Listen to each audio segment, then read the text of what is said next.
గుంటూరు జిల్లా సమాచార లేఖ. ముఖ్యమంత్రి, కేంద్ర మంత్రుల పర్యటనలు, ఇంధన పొదుపు వారోత్సవాలు, వేవ్స్ 2025పై అవగాహన కార్యక్రమాలు, సంక్రాంతి, క్రిస్మస్ వేడుకలు వంటి పలు ముఖ్యాంశాలతో కూడిన గుంటూరు జిల్లా సమాచార లేఖను ఇప్పుడు విందాము. ఈ జనవరి 10వ తేదీన రాష్ట్ర ముఖ్యమంత్రి నారా చంద్రబాబు నాయుడు గుంటూరు జిల్లాలో పర్యటించారు. గుంటూరు నగరంలో ఏర్పాటు చేసిన రియల్ ఎస్టేట్ ప్రదర్శనను ఆయన ప్రారంభించి మాట్లాడుతూ కేంద్ర ప్రభుత్వ సహకారంతో బ్రాండ్ ఏపీ తిరిగి పుంజుకుంటోందని అన్నారు.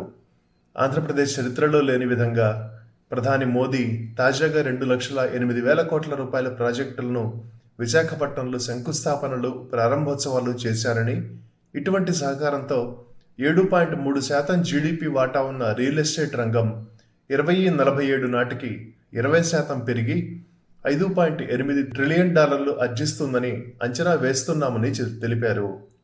2047 విజన్ డాక్యుమెంట్గా వికసిత భారత్ను ప్రధాని తయారు చేయగా, Swarnandhra vision document 2.5 trillion US economy చేరుకునేలా రూపొందించి ముందుకు వెళ్తున్నామని చంద్రబాబు నాయుడు వివరించారు. గడిచిన డిసెంబర్ 15న కేంద్ర గ్రామీణాభివృద్ధి, కమ్యూనికేషన్ శాఖల సహాయ మంత్రి డాక్టర్ పెమ్మసాని చంద్రశేఖర్ గుంటూరు జిల్లాలోని నంబూరులో గల ఒక ప్రైవేటు విద్యాసంస్థలో Google AI skilling Andhra Pradesh pilot ప్రాజెక్టుకు ముఖ్య అతిథిగా హాజరయ్యారు. ఈ సందర్భంగా మంత్రి మాట్లాడుతూ, నరేంద్ర మోదీ ప్రభుత్వం రాక మునుపు మన దేశంలో కేవలం అతి కొద్ది స్టార్టప్ కంపెనీలు మాత్రమే ఉండేవని, అదే ఈ రోజున $100 బిలియన్ విలువ చేసే 140,000 స్టార్టప్లు మన దేశంలో ఉన్నాయని పేర్కొన్నారు.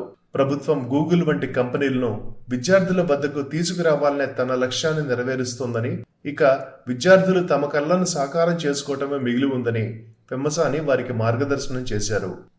రాష్ట్ర ప్రభుత్వం తరఫున గుంటూరు నగరపాలక సంస్థ ఆధ్వర్యంలో స్థానిక ఎన్టీఆర్ స్టేడియంలో మన సాంప్రదాయాలను చాటి చెప్పేలా పలు కార్యక్రమాలను నిర్వహించారు. ముగ్గురు పోటీలు, గంగిరెద్దు మేళాలు, పలువురు బుల్లితెర నటులతో సాంస్కృతిక కార్యక్రమాలు వంటివి నగర ప్రజలకు ఆనందాన్ని పంచడంతో పాటు చిన్నపిల్లలకు మన సంస్కృతి సాంప్రదాయాల పట్ల అవగాహన పెంచేవిగా సాగాయి. స్టేడియంలో ఏర్పాటు చేసిన సంక్రాంతి లోగిలి పల్లెటూళ్ల అందానికి అద్దం పట్టేదిగా ఉంటూ పిల్లలకు మన పల్లెల సోయగాన్ని పరిచయం చేసింది. జిఎంసీ ఆధ్వర్యంలో పలు రకాల క్రీడా పోటీలను నిర్వహించి విజేతలకు సంక్రాంతి రోజున బహుమతి ప్రదానం చేశారు. క్రిస్టియన్ సోదరులు ఎంతో ఘనంగా జరుపుకునే క్రిస్మస్ వేడుకలు గుంటూరు జిల్లా వ్యాప్తంగా ఆనందోత్సాహాలతో జరిగాయి. గుంటూరు జిల్లాలోని కొలిపర గ్రామంలో నిర్వహించిన సెమీ క్రిస్మస్ వేడుకల్లో కేంద్ర గ్రామీణాభివృద్ధి, కమ్యూనికేషన్ శాఖల సహాయ మంత్రి డాక్టర్ పెమ్మసాని చంద్రశేఖర్ పాల్గొన్నారు. టీడీపీ శాసన మండలి అభ్యర్థి ఆలపాటి రాజేంద్ర ప్రసాద్తో కలిసి వేడుకల్లో పాల్గొని కేక్ కట్ చేసిన అనంతరం డాక్టర్ పెమ్మసాని మాట్లాడుతూ, కత్తి కన్నా కరుణ గొప్పదని, కక్ష కన్నా క్షమాభిక్ష గొప్పదని చెప్పిన యేసు బోధనలను అందరూ అనుసరించాలని కోరారు. భారతదేశ యువతలోని సృజనాత్మకతను ప్రపంచానికి పరిచయం చేయాలనే ప్రధాని మోదీ ఆలోచనలకు ప్రతిరూపంగా రూపొందించిన వేవ్స్ 2025 కార్యక్రమంపై గడిచిన డిసెంబర్ 20న గుంటూరు జిల్లాలోని ఒక ప్రైవేటు ఇంజనీరింగ్ కళాశాలలో ప్రచార కార్యక్రమం నిర్వహించారు. ప్రెస్ ఇన్ఫర్మేషన్ బ్యూరో ఆధ్వర్యంలో జరిగిన ఈ కార్యక్రమంలో పాల్గొన్న press information bureau additional director general Rajinder Chaudhary మాట్లాడుతూ, భారతదేశ యువతలోని సృజనాత్మకతను ప్రపంచానికి పరిచయం చేయడానికి ఈ కార్యక్రమం ఉద్దేశించాలని, యువత దీంట్లో పాల్గొని తమ వినూత్న ఆలోచనల ప్రకారం రూపొందించిన షార్ట్ ఫిల్ములు, రీల్స్ వంటివి పంపాలని సూచించారు.